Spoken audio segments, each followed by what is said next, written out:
My name is Violetta, and 2 months ago I sincerely believed that my life, even if not without minor rough edges, was generally developing quite well, steadily, and even, I dare say, happily, at least in the sense in which this word is commonly understood by adults tired of the uncertainty of youth and having gained the illusion of control over their own being.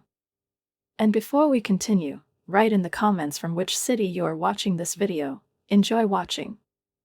I am 31 years old. I have been married to Simon for 5 years now, and although during that time we, like any couple, went through different stages, from carefree fun to difficult, tedious arguments, I never doubted the strength of our bond and that he is exactly the person I am with.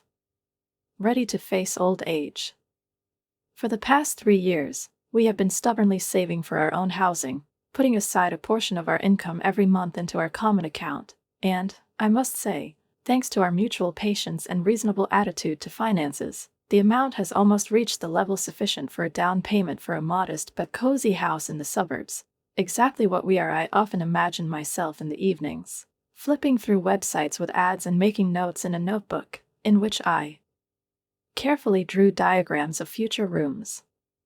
The apartment we are currently renting may not be impressive in size, but if fully meets our needs, it has everything you need, from a small but bright kitchen with a wide window sill to a small but cozy bedroom, where soft light penetrates through thin curtains in the morning. My job as a manager in a large company occupying several floors in a glass office building in the business district of the city brings me not only a stable and decent salary, but also a certain respect from colleagues with whom I have learned to find common ground even in the most confusing work situations. Simon works in the IT department of one of the local banks, and although his work can be stressful, he has always been able to remain calm, reasonable, and that special confidence that bribed me at the time. Our schedules somehow miraculously coincided, and we managed to get used to the measured, almost ritualistic lifestyle that couples who have lived together for a long time and know each other's habits well have. Every Saturday, without exception, we went to my parents' house for dinner. It was our family evening, a kind of vow of stability that none of us betrayed. Mom invariably cooked too much food, her signature stew with potatoes, smelling of bay leaves and fried onions. Dad started dinner with another story about his time in the construction business, which Alice and I had heard more than once, but they still nodded with the polite attention that is required in such cases. My younger sister Alice, who is 28, worked as a salesman in a fashion boutique in the city center and, as far as I knew, was left alone after her fiancé, or rather, as it turned out, her husband, betrayed her, revealing not the best side. I always thought that she and I were especially close. As children, we shared clothes, built houses out of pillows, whispered secrets to each other before going to bed, and even now, when both had long crossed the border of adolescence, I had no doubt that there were no secrets between us. Sometimes Alice called Simon to ask for help with the housework, to assemble a chest of drawers, fix a faucet or install a shelf, and I didn't pay attention to this, because she was my sister and he was my husband, and there could be nothing between them that could cause even a shadow of suspicion. That very Saturday, 2 months ago, seemed no different to me from all the previous ones. The familiar aroma of stew in the hallway, my mother's warm hugs, my father's grumpy remarks about noisy neighbors, and Alice, who sipped white wine and enthusiastically talked about the conflict with another moody client. When we were clearing the table, she suddenly, as if casually, said, "Oh, by the way, I'm embarrassed to ask, but my lock on the front door is completely loose. Simon, could you come in tomorrow and take a look?" Simon gave me a look full of mild confusion. We were going to the farmer's market, where I had wanted to go for a long time, but he nodded. "Of course, I will help." I didn't have time to remind him of our plans. "That's so sweet of you," she said to Alice, touching his arm almost affectionately. "I really appreciate it." I swallowed my disappointment, because how else could it be? After all, this is a family. I reminded him about the market, but Alice immediately interjected. "Oh, I'm sorry. I don't want to spoil your plans," she said, sounding as if she wasn't sorry at all. "It's okay," I said, trying to smile. "After all, for the sake of family, we should help each other, right?" "You're the best, sis," she replied and gave me a quick hug. The next morning, Simon left early.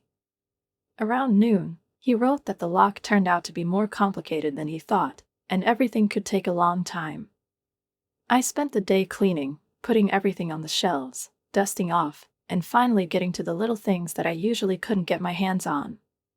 He only returned for dinner, saying that he and Alice had stopped by for spare parts, and then stopped for a snack, simply because it had been a long and tiring day. At that moment, it never occurred to me to doubt his words. That's how much I trusted them. But after a few weeks, something in Simon's behavior began to change at first, barely perceptibly, almost imperceptibly, but with each passing day it became more insistent.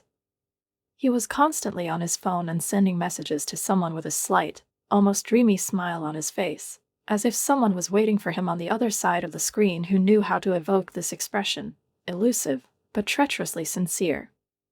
Every time I entered the room, he hurriedly put the phone on the arm of the sofa or switched the screen, pretending to look at work tables or read the news, but there was a nervousness in this movement, a slight unnaturalness that I couldn't help but notice.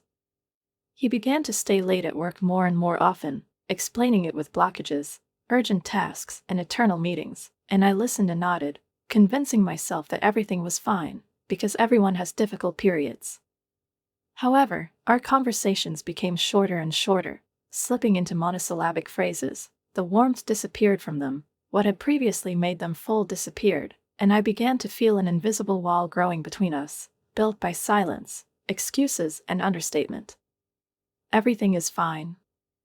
I asked one evening when we were getting ready for bed. I was standing by the mirror, brushing my hair, and he was absent-mindedly flipping through the phone screen, lying on the edge of the bed and not even pretending to listen.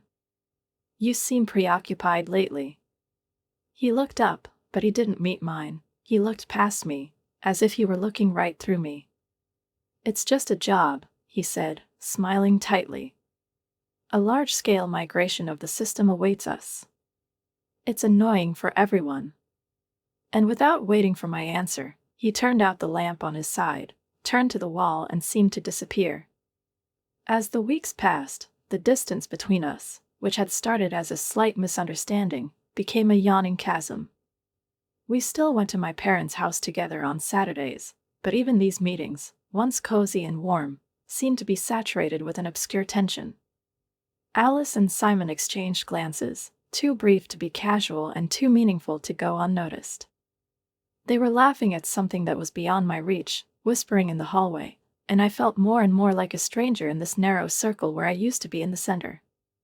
One day, on a Saturday like this, I noticed my mother, pouring wine into glasses, looking at them with an expression on her face that I couldn't read. There was no surprise or alarm in it, but something disturbing still hovered in her gaze, as if she knew more than she was ready for. "I had to tell you." As Christmas approached, I decided that perhaps a festive atmosphere could bring warmth back to our home. I plunged into the chores, preparing gifts, decorating the apartment, hoping that this would help glue the cracks in the relationship, as in childhood we glued broken toys, not knowing that the crack would remain anyway. Simon and I chose gifts for our relatives together, as always, and I even ordered for him the very vintage watches that he passed by every time in the store, dreamily glancing at the window. I wrapped them in expensive paper, tied them with a ribbon, and put in a handwritten postcard, hoping that he would read it and feel how much it meant to me. Christmas came on a clear, frosty morning, white and sparkling, as if cut out of a postcard. My parents' house was immersed in festive bliss. Garlands twinkled, the smell of cinnamon and pine needles was in the air, and everything seemed the same as last year, and the year before, and in those days when Alice and I were children and believed that snow hides all the bad things. Simon and I arrived together, but as soon as we crossed the threshold, he disappeared. He went to help his father with a new sound system, and I was left standing in the hallway, with boxes in my hands and a strange feeling that something was slipping away. I found Alice in the kitchen. She was arranging cookies, and I smiled and handed her a gift, a silver bracelet, simple, elegant, chosen with love. "Merry Christmas," I said, trying to sound sincere. "Oh, thank you," she exclaimed, hugging me, but there was something deliberate and theatrical about this hug, as if the scene had been rehearsed for a long time. "I have something for you too," But later. I prepared a surprise for everyone, she added, and her eyes were shining, not with tears of joy, but with some kind of excitement that I couldn't understand. What's the surprise? I asked. She smiled, mysteriously, almost conspiratorially. You'll see. I think this will change everything. Later, when everyone was already gathered at the festive table, when Mom served the ham, and laughter and the clink of glasses sounded around, Alice suddenly tapped on the glass with a spoon and stood up. There was silence in the house, and all eyes turned to her. Today I want to share with you wonderful news, she said, and, putting her hand on her stomach, froze in a pause, which hid something more than just news. Her first thought was light and innocent. Maybe she had met someone. Maybe she had found happiness after all. But her eyes searched mine. Her gaze burned through. I'm pregnant, she said, and the room exploded with shouts of congratulations, applause, and smiles. Everyone rushed to her, hugged her, questioned her, and laughed, but I remained sitting as if someone had turned off the sound around me. I didn't feel anything, except for one question: how? She wasn't dating anyone, I knew that. She told me. We were close. This is wonderful news, dear, Mom said, but her voice sounded like a text she had learned in advance. Someone, Leonardo, I think, asked the only logical question: who is the father? Alice looked straight at me. This is the second part of my statement, she said, her voice softer, almost affectionate. The father is Simon. The world has stopped. In this room full of people, smells, music and light, I felt like everything was disappearing, as if I had been thrown out of my body and I was watching what was happening from the sidelines. The words sounded, but didn't sink in. My husband. The father of my sister's child. I turned and looked at him, expecting him to laugh, wave his hand and say that it was someone's tasteless, stupid joke, that Alice, as usual, had gone too far with her antics, that this was all a misunderstanding, a game played out of a misunderstanding, and now everyone admits that they decided it was just a joke to lighten the atmosphere. But instead he sat staring at his plate, not looking up, not making a single movement, as if he knew that he would find neither sympathy nor forgiveness in me. Simon, finally, I managed to squeeze out. My voice trembled treacherously. It sounded so quiet that I had to strain myself to understand what I had just said. He slowly raised his eyes to me, and in that look I saw everything, not words, not explanations, but a look filled with something viscous, heavy, inevitable, guilt, shame, and perhaps even fatigue. It just happened, Violetta. I didn't plan on this, really. But now I have to take responsibility. Did it just happen? I repeated, louder this time, rage starting to boil up inside, making its way through the confusion and pain. These things don't just happen, Simon. This is not some random mistake. This is a betrayal. I looked around the table, the faces of the audience, the feast, which now seemed like a mockery, a production where I, it turns out, played the role of a naive wife, not knowing the script. Everyone was looking at us like we were characters in a cheap Christmas melodrama, but without the happy ending. And then it dawned on me, my parents. Their faces showed no surprise. They knew. They knew about it. From the very beginning. Were you all aware? I asked, standing up so abruptly that the chair fell back with a crash. My sister is going to have a child with my husband, and you. Did you all know about this? Violetta, please calm down, my mother said in a harsh, almost irritated voice. Don't make a scene. Scene.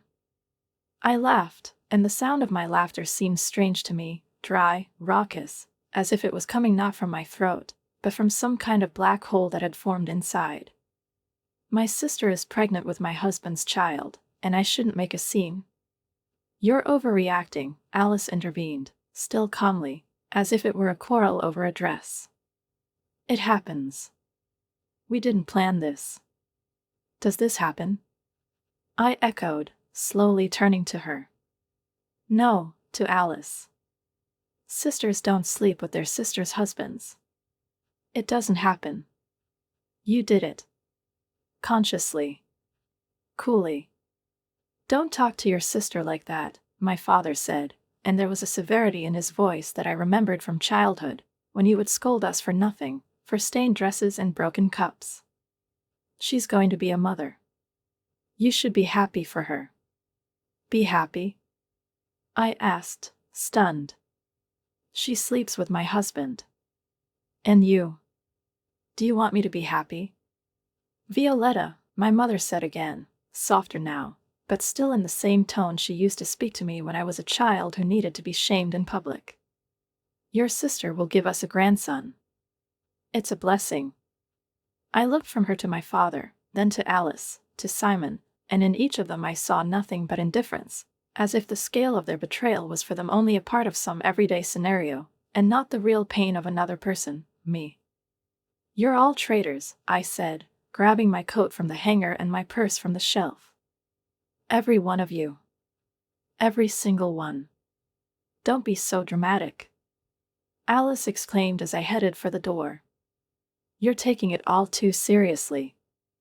I slammed the door behind me, and at the same moment, tears gushed out, flooding my face, not allowing me to breathe. I got into the car, starting it almost by touch, and when I looked at the phone screen, I saw that it was only 3:30 p.m. Christmas. The day that forever divided my life into before and after. A few days later, I returned to my apartment with Simon, no longer as a wife, but as a guest taking away the remnants of the past. I moved as if in a dream, automatically pulling out suitcases, opening cupboards, folding clothes, toiletries, documents, things that until recently seemed like part of our future together, but now are just luggage that I have to take away. I didn't want to see Simon. I didn't want to hear a single word, not a single explanation. Everything has already been said. I picked up the phone and, barely able to contain my trembling, dialed the number of Emma, my best friend, the only person I could still trust. I was hoping she'd pick up the phone, despite Christmas, despite everything. Violetta. Her voice sounded worried at once. What happened? Simon is cheating on me with Alice, I sobbed, and my throat was so tight that it became difficult to breathe. She's pregnant. Emma. Can I stay with you for a few days? I can't be here when he gets back. Oh, my God, she gasped. Sure. Come immediately. I'm waiting for you. I thanked her, the words merged with tears, and in this sea of pain there was still a drop of comfort, someone who did not betray. Emma met me at the door, hugging me tightly, really, and handed me a glass of wine, like a cure for the pain. We were sitting in her living room, and Christmas movies that I hadn't watched were playing in the background. I told her everything. Without embellishment. From beginning to end. When I finished, Emma was silent for a minute, and then she said, "You need a lawyer. I know a woman who specializes in family matters. I'll call her right after Christmas." Thank you. I whispered, feeling my strength drain away along with my tears. I can't believe that all this is real. Emma nodded. Just remember one thing, it's not your fault. They betrayed you. Not you. That night, lying in Emma's guest bedroom and staring at the ceiling, illuminated by the soft glow of a nightlight that reminded me of childhood nights when I was afraid of the dark and my mother left a lamp in my room, I tried to comprehend how, in the course of a single day, my seemingly reliable and stable life turned into smoke and ashes, how the people I trusted with all my heart were able to lie to me with such ease and, most importantly, with such consistency, as if betrayal had become part of a carefully thought-out plan, and I was the last one to find out the truth. The future that I was building step by step, in which there was a house with a white fence, a shared account, joint vacation plans and children's toys in the closet, everything disappeared, crumbled to dust, like an old photograph left in the rain. The days after Christmas flew by as if behind a thick veil. I hardly left the room, lay under the covers for hours, feeling neither time, nor hunger, nor the desire to move forward, and despite all the pain, I continue to unconsciously check my phone, still hoping that one of them, anyone he will show at least a drop of conscience, call, write, say at least something that could explain what is happening, at least an attempt at repentance. But the screen remained dark, and in that silence, heavy as lead, the truth was hidden. I had been cut out of my family, as if I had chosen to be betrayed, as if unwillingness to smile and pretend was a crime worthy of exile. Emma, true to her word, arranged for me to meet her friend Diana, a woman in her 40s with an upright posture, steely eyes, and a voice in which there was no place for empathy, only determination and experience. Her office was austere, gray walls, a desk without unnecessary objects, just a laptop and a thin folder with papers, practicality expressed in space. "So your husband impregnated your sister," she said, without taking her eyes off my notes. There was no condemnation in her voice, just fact. "This is certainly an obvious example of adultery. What should I do now?" I asked, almost in a whisper, feeling my shoulders tighten under the weight of her gaze. "We are filing for divorce immediately," Diana replied clearly. "Did you mention a joint savings account where you saved up to buy a home?" I nodded, barely holding back tears. $75,000, I added. "We've been saving every spare penny for 3 years. In that case, log into this account today and transfer half of the amount to a new account issued only in your name. This is your legal right." I nodded again, and an hour after the meeting, I followed her instructions, feeling strangely relieved by this act, the first step towards regaining control of my own life. The next day, I asked Diana to prepare the divorce papers. I didn't want to see Simon. I couldn't bear the thought of him looking at me with the same expression he looked at Alice with. I chose to deliver my documents via courier. A week later, Diana called and said that Simon had received the papers and, most surprisingly, agreed to all the conditions. No discussion. Without trying to justify himself.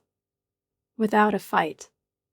And although part of me was relieved, another part felt like I'd been abandoned twice. First he cheated, and now he wasn't even trying to fight for us. The divorce process was going fast, almost frighteningly fast, as if someone had pushed to speed up my life without giving me time to realize. Every time I went to meetings, Alice was next to him. Her stomach was already beginning to round out, and she seemed proud that the proof of her victory was growing inside her. She was holding Simon's hand, looking at me with that smug, as if triumphant expression on her face, and he looked more and more like a shadow of the man I'd lived with for 5 years. He avoided my gaze, spoke softly, as if ashamed, but did nothing to make amends. I kept a cold, impenetrable silence, not letting them see a single crack in my armor. By the beginning of March, everything was completed. Our savings were strictly divided in half. The apartment remained with Simon, the lease agreement was signed for him. And I was no longer Violetta Coppola.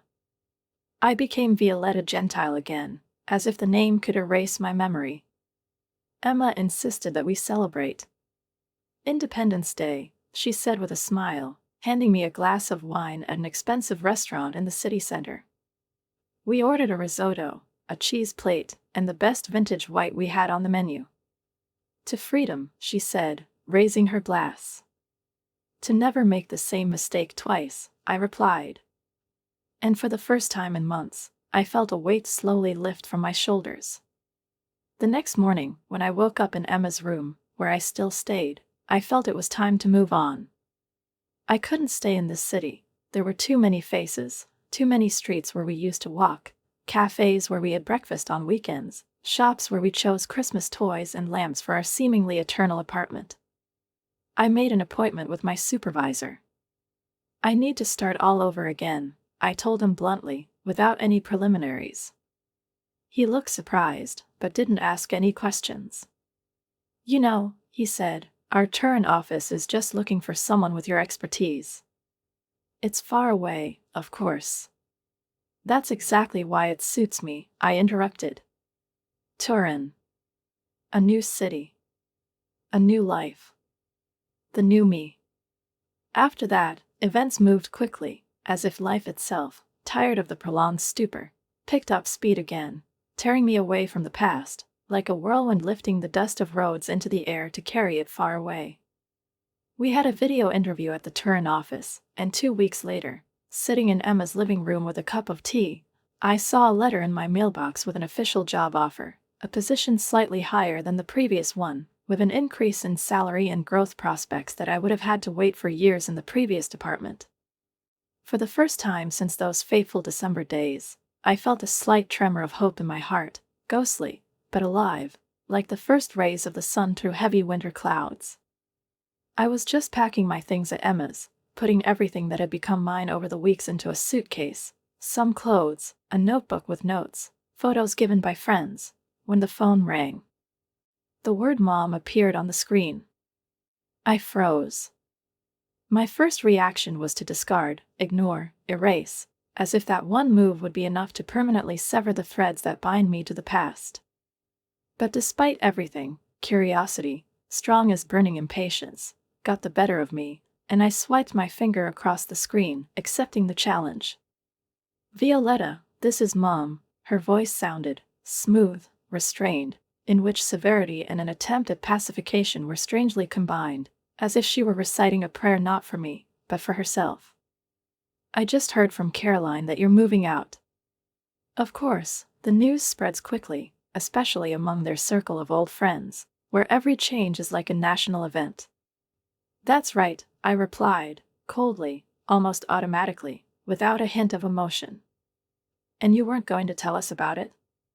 She continued. We are your family, Violetta. I almost laughed out loud at this blatant absurdity. And you? I asked, holding back the rising tide of anger. Did you act like a family when you sided with Alice and Simon after they betrayed me? Do you consider this to be the norm? You're acting like a child, she snapped, with an exasperation that betrayed itself despite her calm mask. It happens. Family is about forgiveness. It's about accepting each other in good and bad times. No, Mom, I interrupted, my voice firmer than ever before. Family doesn't mean sleeping with your sister's husband. It's not a weakness not to forgive such a thing. This is the border. And I'll walk her out. She sighed dramatically, as if the weight of the world had fallen on her shoulders. Well, no matter how you feel, you should know that Alice is getting married in 2 months. She wants you to be her bridesmaid. At that moment, I really couldn't help but laugh, a harsh, bitter, almost sarcastic laugh that had nothing to do with fun. You can't be serious. Of course I'm serious, she said stubbornly. It will mean a lot to her. You should be above this pettiness. Be more generous, Violetta. And that's when I finally realized that my mother would never see the situation from my side. She wouldn't understand, wouldn't want to understand, because for her, conflict is an inconvenience, not a wound. I'm not going to any wedding, I said flatly. And I don't want to hear about any of you anymore. Then I blocked her number. And the father's number. And Alice. It was like cutting off a sore limb, a harsh, painful gesture, but necessary to survive and prevent the poison from spreading throughout the body. A week later, I left the city that had been my home all my life. I was driving a car, the trunk of which was filled with modest possessions, the few things that I thought it necessary to take away from my old life. The night before, Emma threw me a small farewell party, which was attended by several of her friends, who became mine in this short but significant time. When we hugged at the door, her eyes were full of tears, and at that moment I realized that it was her kindness and support that had become the only real light in the darkness into which I had fallen. Turin greeted me with torrential rain, as if the city had decided to immediately show its changeable nature, but at the same time I felt an amazing sense of comfort and warmth, which came not from the weather, but from the space itself, from its unusual architecture, from the new, still unexplored air that filled my lungs. My new apartment was small, but it was all mine. One window had a view of the city spire, and every morning, when I woke up, I looked at it as a symbol of change. On my first day at work, My new colleagues invited me to lunch, and at the table in a small cafe, over cappuccino cups and light jokes, I smiled sincerely for the first time in a long time. I gave myself up to work with such concentration that I was even surprised at myself, as if all the unspent feelings that I could not direct to love or family had turned into projects, tasks, and schedules. My boss noticed this, and 6 months after I started working, I received a new promotion. Sometimes distant relatives called, whom I barely remembered in person, and reported events that I had never asked to know about. Alice gave birth to a boy.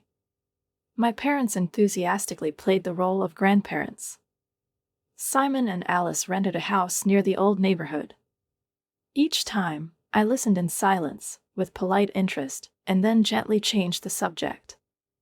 These people, who were once the center of my universe, turned into characters from a long-read book, the plot of which I no longer wanted to remember. I started dating men sometimes, but I kept them at a distance, not out of fear, but out of self-preservation. Betrayal has taught me to be careful.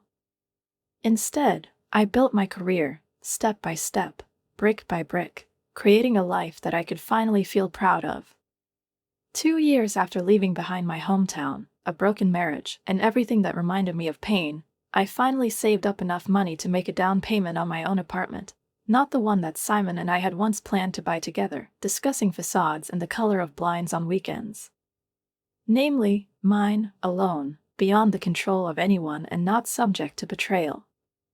There was no joint account, no name in the documents, no second opinions, just me, my decision, my signature, and my freedom. The day I received the keys and entered the empty living room for the first time, where the echoes reverberated off the bare walls, I couldn't hold back my tears, not because I was sad, but because I was proud of myself, to the core of my soul, until my fingers trembled, holding the key to a new life built with zero. 7 years have passed since then. I turned 38. By that time, I already held the position of regional director of the Turin branch of the company, where I once started as an ordinary manager. I led a team of 30 employees, and each of them knew that I was fair, strict, but attentive. I've just finished renovating my apartment, turning into reality all the ideas that I've been collecting for years in magazine clippings and on Pinterest boards. Light walls, a massive oak table, a collection of books on the shelves, a cozy blanket on the windowsill, and silence, not cold, but filled with peace. I had a small but reliable circle of friends that I could trust. A solid savings account that allows for spontaneous travel. Freedom. Without looking back. Without fear. I haven't talked to my family in all these years. At first it was painful, then it was unusual, and over time it just became the new norm. I occasionally heard snippets of news from random calls from distant relatives or old acquaintances. Alice gave birth to her second child, also a boy. A year after the first, Simon worked at some kind of technology startup. My parents immersed themselves in the role of grandparents, as if their moral compass had never lost its way. I listened to all this with polite indifference and changed the subject. There was no place for them in my world anymore. They became shadows in the background, figures from an old dream that you don't wake up from in horror, you just wake up. So when an unknown number appeared on the phone and he started calling persistently, day after day, I ignored him at first. But on the fourth call, curiosity, as it had happened before in my life, got the better of me, and I answered. "Hi," I said carefully. "Violetta, is that you?" The voice, though older, was unmistakably recognizable. "Mom." "Please don't hang up," her voice was shaking. "We need to talk. It's about your sister." My hand tightened involuntarily. I was about to press end the call, but something in her tone, not her usual reproachful manner, but something almost scared, made me stop. "What's wrong with her?" I asked, trying to keep my voice level. "She's sick, Violetta. Very. The terminal stage. The doctors say there's not much left." This news hit me like a wind blowing out my breath. Alice, despite everything, was still my sister, and the thought that she was dying young, early, with children who would now have to be raised without her shocked me to the core. What exactly? I asked after a pause. Cancer. Aggressive, metastatic. Simon. He couldn't handle it. Gone. My father and I are taking care of the boys now.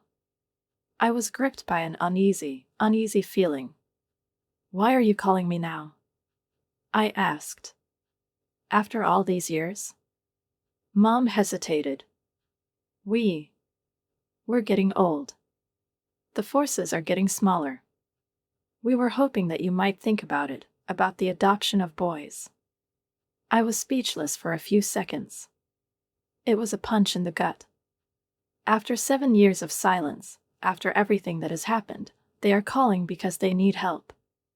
Not reconciliation. Not an apology. Help. Do you want me to adopt my sister's children? The children she had with my ex-husband? I asked, each word coming out with difficulty. I knew you'd react like that, Mom sighed. You've always been so ruthless, Violetta. Such vindictive. These words, spoken with the usual accusing intonation, hurt deeper than I expected. I'm not vindictive. I'm a realist. I live with the consequences of other people's decisions that have come crashing down on my life, and I don't wish harm to anyone, but I won't allow my sympathy to become a door for someone else's convenience again. You can't expect me to turn my life around to raise children who are reminders of the most devastating betrayal of my life, I said, trying to keep the tremor out of my voice. After a short pause, Mom said, if you don't want to adopt them, maybe you can at least, to help financially. We have difficulties. Treatment, care, school. If only you could send $1,500 a month. That would help a lot. And finally, the real reason for the call was revealed. I need to think about it, I replied dryly. I'll call you back. I turned off the call and immediately dialed Aunt Linda's number, the only one in the family who was honest with me. Aunt Linda, I asked without preamble, is Alice really sick? Is it that serious? Violetta, it's so nice to hear your voice, she replied with a warmth that brought tears to my eyes. About Alice? Well, you know.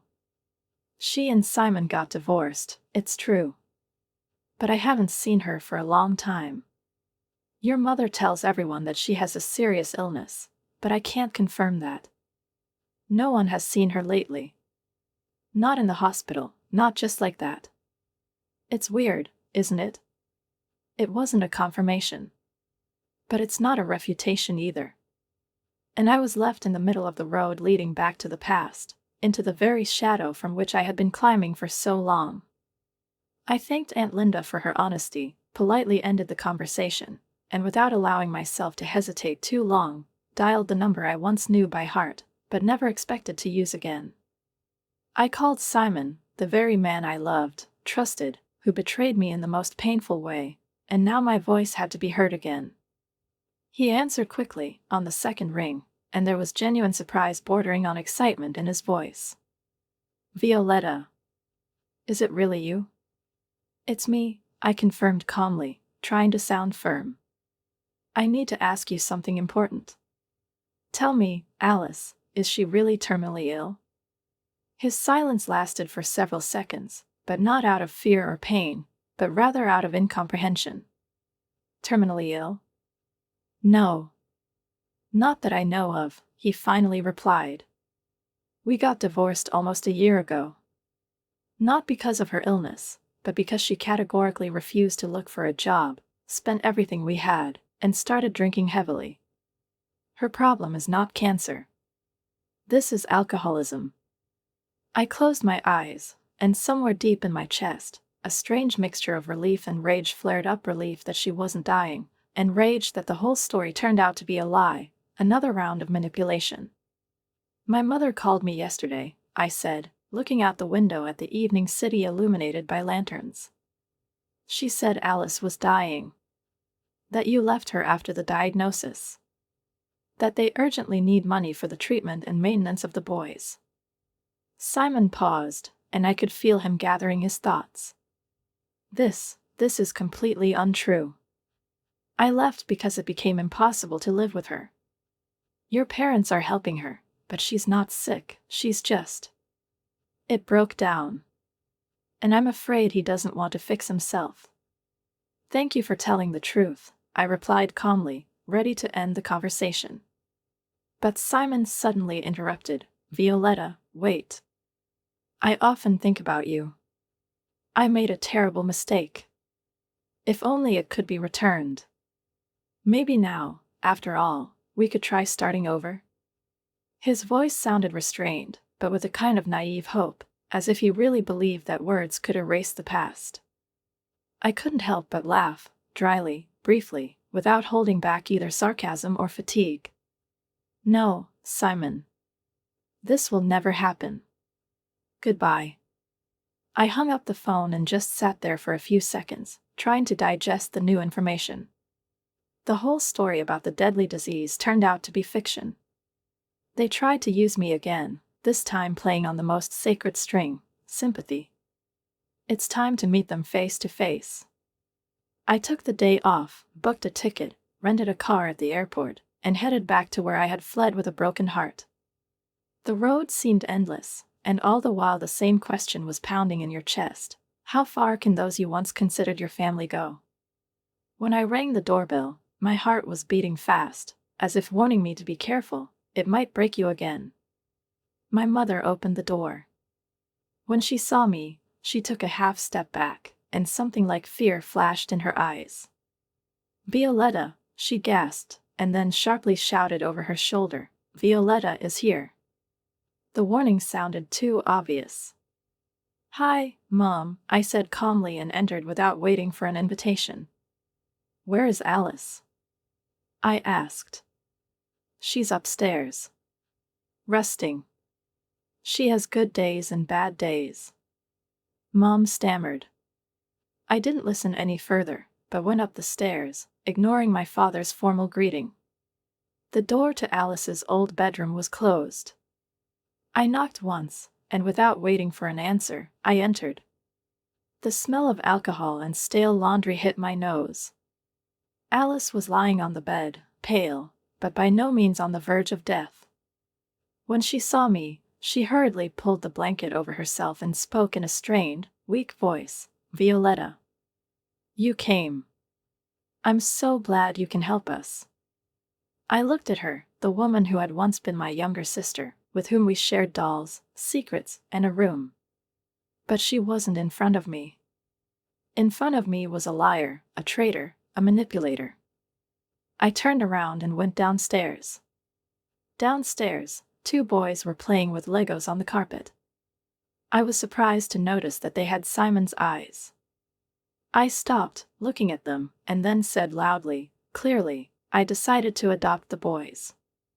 My parents froze, exchanged worried glances. That's very generous, my father began. But maybe it would be better if you just kept helping with the money. No, I interrupted. I'll start the registration tomorrow. Children shouldn't live in such an environment. Mom rushed to me, Violetta, let's not rush the adoption.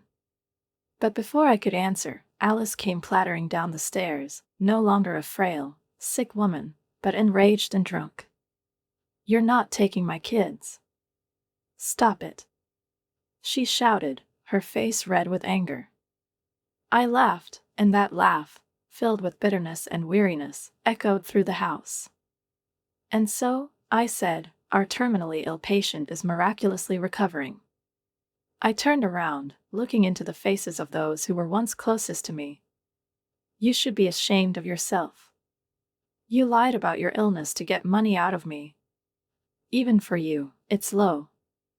You're rich, the mother said defensively. You could help us. The family helps the family. No, I said firmly. The family does not betray. He's not lying. Does not manipulate. Does not use children as pawns. You made your choice 7 years ago. And I made mine. And it stays the same. I looked at the boys again. There was bewilderment in their eyes, but also something else, expectation, perhaps hope. I felt a pang of sadness. These children were innocent, but they grew up in an atmosphere of lies. I walked out the door. As I drove back to the airport, my phone was bursting with messages. From my mother, from Alice, even from my father. I haven't read any of them. I just deleted it. Because there are bridges that cannot be repaired. And there are people who don't deserve a second chance. Write a comment on what you think about this story and don't forget to subscribe to the channel and like it. See you soon.